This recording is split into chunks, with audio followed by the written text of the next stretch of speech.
In my free time, I love to spend a lot of time out on my property, working in the yard, creating things, exploring with my grandkids. I also like to hike, be in the outdoors in general, and spend a lot of time exercising, just good family time.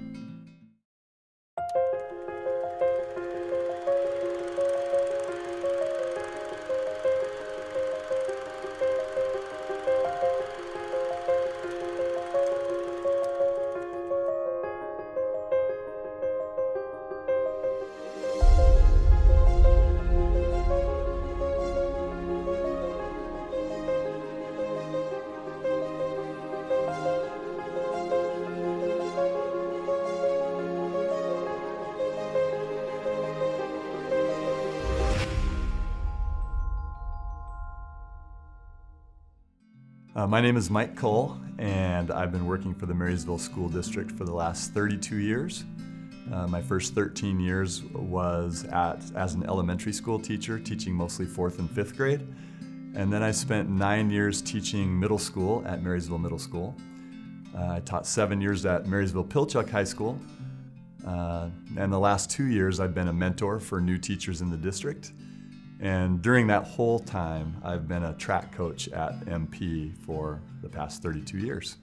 I went through the Marysville School District myself, started out as a student at Schultes Elementary, which is also where my kids went and where my grandkids will go next year. The reason I like to spend time outside is just because it's just so good for my health. I mean, I just love being in the outdoors. I love being able to be creative out there. I look at the outdoors as almost like a canvas for my creativity. I like to spend time with my kids and my grandkids outside. So one of the things I really enjoy doing is making things from scratch, figuring out things to create. I think that goes way back to even when I was a little kid. In my neighborhood, we spent a lot of time outside, just playing in the woods. And I had a buddy whose dad was a builder.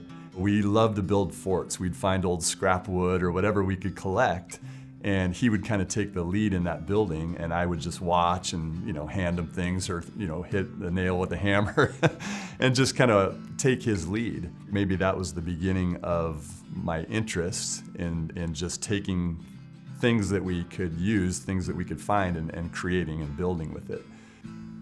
Being creative is also really important. I think everybody should have a creative outlet.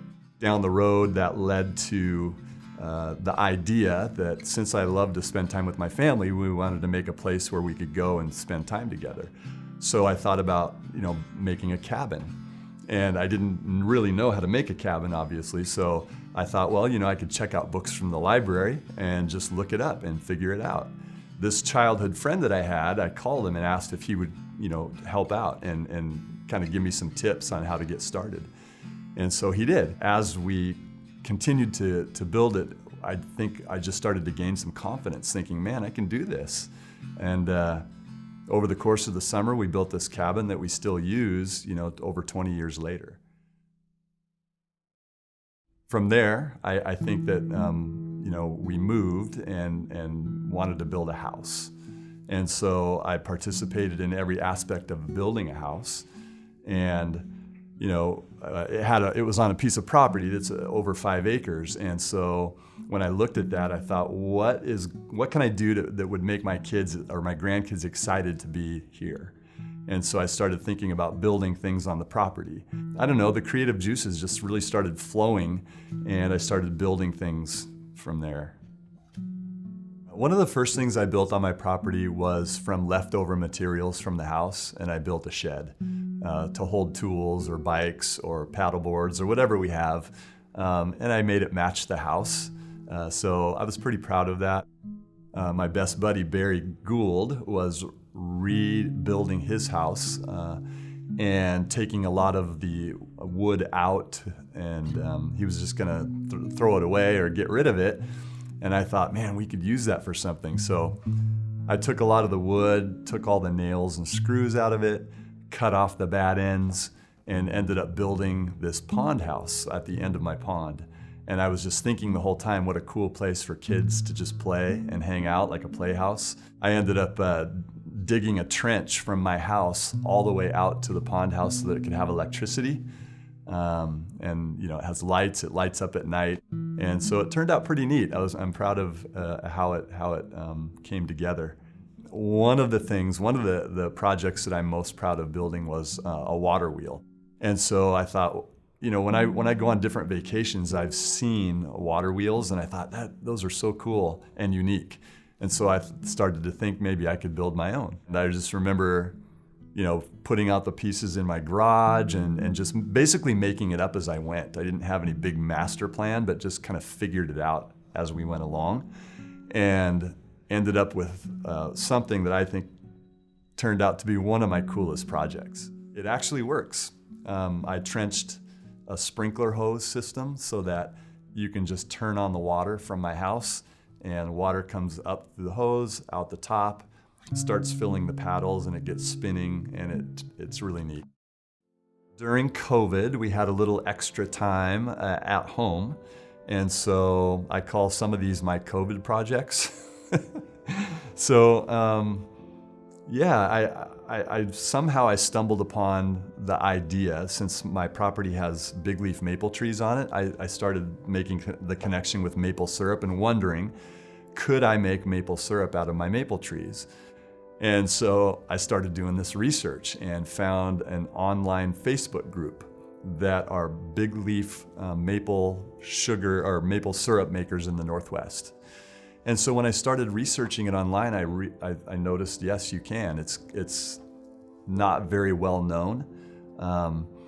And so, I looked for anything I could find, anything I could read online about that process. Then I just realized I'm going to try it. I'm going to buy the things I need, buy the materials on Amazon, and just get started and just try it.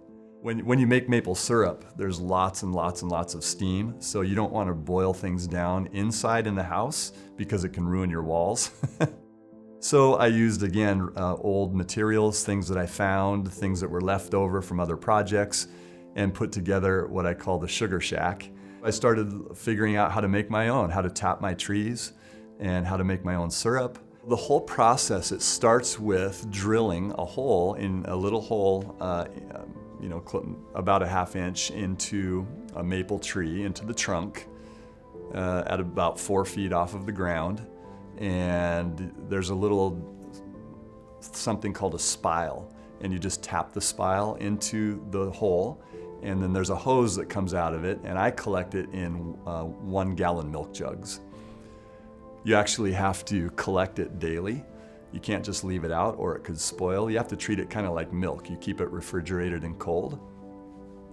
So I go around after school or when I'm home on the weekends and collect it every day, and I put it in the refrigerator, and it stays in the refrigerator for the entire week.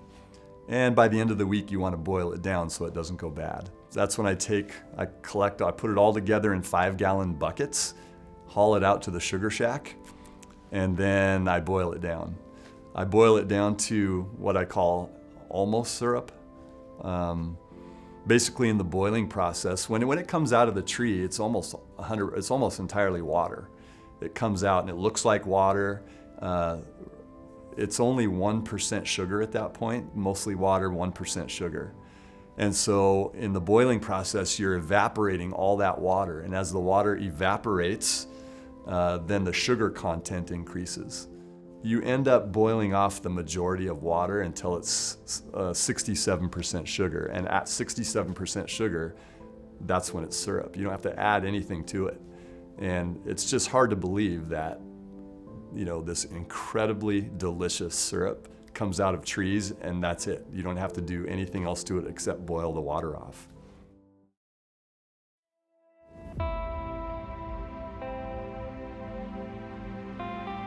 One of my favorite things in life, in teaching and in just living, is always learning. That's been one of my favorite things about teaching, is that I'm also learning at the same time. And being a lifelong learner, I think, is so important. It's such a great sense of accomplishment. I do get proud of the things that I build when I see them all finished. It's such a labor of love, kind of. There's so much involved in actually making it. But as you start to dive into these things and just take them on, it's okay to make mistakes because you can fix those mistakes. And then in the end, yeah, you feel like a sense of accomplishment, like you really created something cool. If I can inspire my kids or my grandkids to want to constantly learn and constantly create, then that would make me happy.